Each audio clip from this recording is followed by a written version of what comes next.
নমস্কার, জ্যাসমিনস ব্লগে আপনাদের সবাইকে স্বাগত। আজ আমি বানাবো হাক্কা মিক্স নুডলস। বসিয়ে দিলাম কড়াইতে গরম জল, নিয়ে নিলাম 3টে নুডলস। জল গরম হলে তাতে দিয়ে দিলাম নুডলসগুলো। যাতে নুডলসগুলো লেগে না যায় দিয়ে দেবো তার মধ্যে একটু সাদা তেল। নুডলসটা হয়ে গেলে ঠান্ডা জলে নুডলসগুলোকে দিয়ে দিলাম, ধুয়ে তারপরে আবার শুকনো করে তার মধ্যে সাদা তেল মাখিয়ে নিলাম যাতে নুডলসগুলো একে অপরের সাথে লেগে চিপকে না যায়। নিয়ে দিলাম 6টা ডিম। কড়াইতে ডিমটা দিয়ে স্বাদ মতো নুন দিয়ে ঝুরি ঝুরি করে ডিমগুলোকে ভেজে তুলে রাখবো। ভালো করে ডিমগুলোকে নাড়িয়ে চাড়িয়ে ঝুরি ঝুরি ভাজা করে নিতে হবে। দিয়ে দিলাম আবার সাদা তেল কড়াইতে।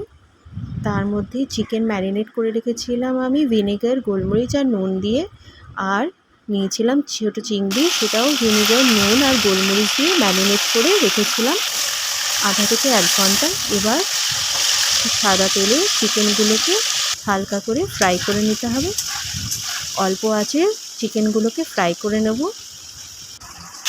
চিকেনগুলো ভেজে তুললাম। এবার দিয়ে দিলাম ওতে ছোটো চিংড়িগুলো, সেগুলো হালকা করে ভেজে তুলব। ডিম, চিকেন আর চিংড়ি ভেজে তুলে রেখে দিলাম একটি পাত্রে।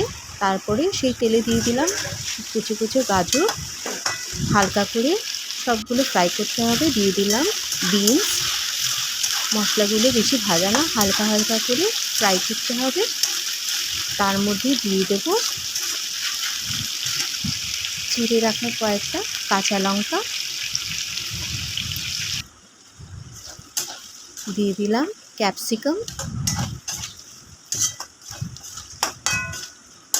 লাল, হলুদ, সবুজ ক্যাপসিকাম। এবার স্বাদ মতো নুন দিয়ে দিলাম ব্ল্যাক সয়া সস,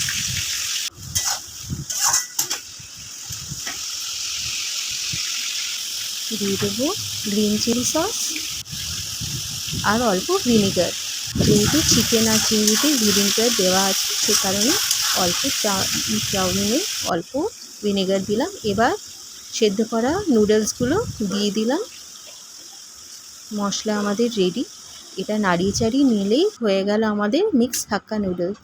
বাকি সব ভেজে রাখা ডিম, চিকেন আর ছোটো চিংড়িগুলো এই নুডলসের মধ্যে মিক্স করে দিয়েছি। উপর নিচ করে ভালো করে লো আঁচে নাড়িয়ে নিলে হয়ে গেল আমাদের মিক্স হাক্কা নুডলস।